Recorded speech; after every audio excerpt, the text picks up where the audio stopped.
Bagian 3. Cara-cara mengekspresikan diri, hadapi hidup dengan positif, hadapi omong kosong dengan tegas. Aku sedang berada di dalam bus dari London ke Edinburgh, Skotlandia ketika pria dalam rombonganku berkata, "Kita sekamar saja, tentu saja ranjang terpisah." Ketika aku bertanya di mana penginapannya, ia berkata, "Apa pula maksudmu?"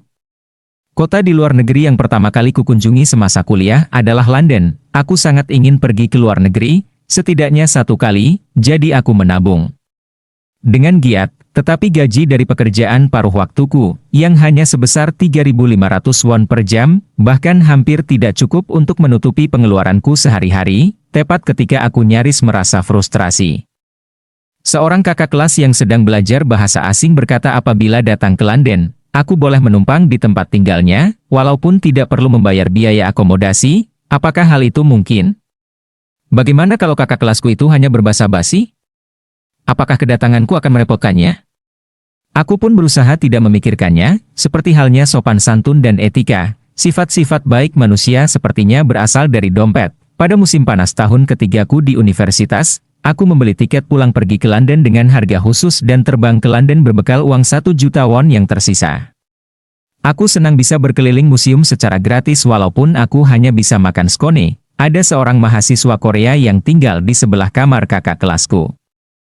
Mungkin karena gemuk, ia mudah berkeringat walaupun hanya bergerak sedikit. Ia bertanya kepadaku apakah aku berencana mengunjungi tempat selain London. Aku pun berkata bahwa aku akan menghadiri festival Edinburgh di Skotlandia 2 minggu lagi. Tiba-tiba ia berkata bahwa ia juga ingin pergi ke sana. Katanya ia akan memesan tiket bus dan tempat penginapannya untukku sekalian dan aku bisa membayarnya nanti. Aku pun mengucapkan terima kasih, tetapi kemudian ia berkata seperti itu di bus yang membawa kami keluar dari London.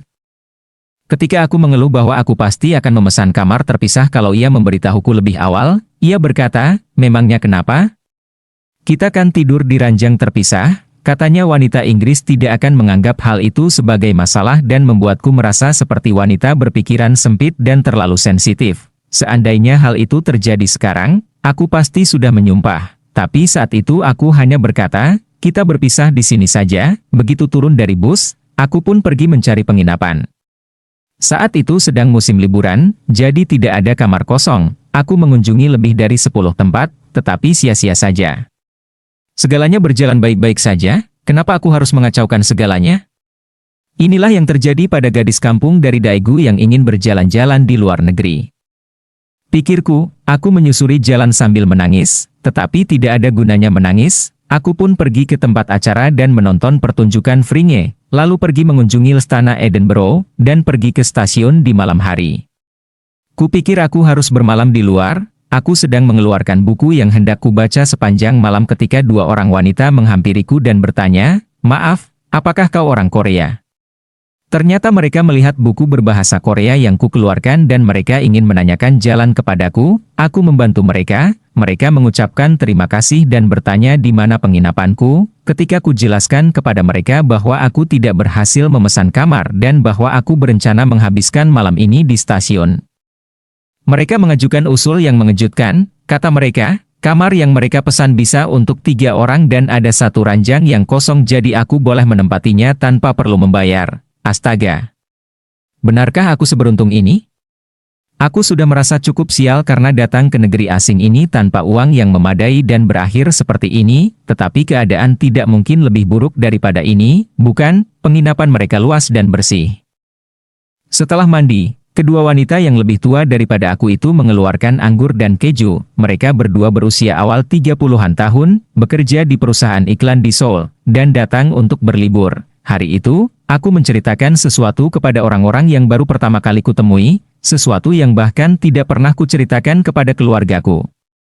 Bahwa alasan aku bermaksud tidur sendirian di stasiun adalah aku sudah terbiasa dengan penderitaan, bahwa aku percaya diri namun juga rendah diri, yang membuatku sulit berhubungan dengan orang lain, juga bahwa aku ingin bekerja sebagai penulis setelah lulus kuliah tetapi sepertinya hal itu mustahil. Apa yang dikatakan kedua wanita itu luar biasa.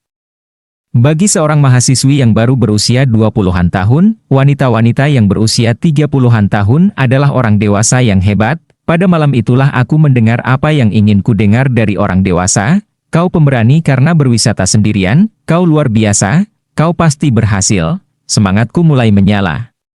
Aku begitu bersemangat sampai tidak bisa tidur malam itu. Keesokan paginya, aku mengenakan gaun tanpa lengan yang tidak bisa kukenakan tanpa kardigan di Korea. Aku memasukkan kertas bertuliskan nomor telepon kedua wanita itu di tas dan keluar dari tempat penginapan. Aku harus menunjukkan kepada mereka bahwa mereka benar. Sesuatu yang tak pernah terpikirkan olehku di Korea kini terlintas dalam benakku.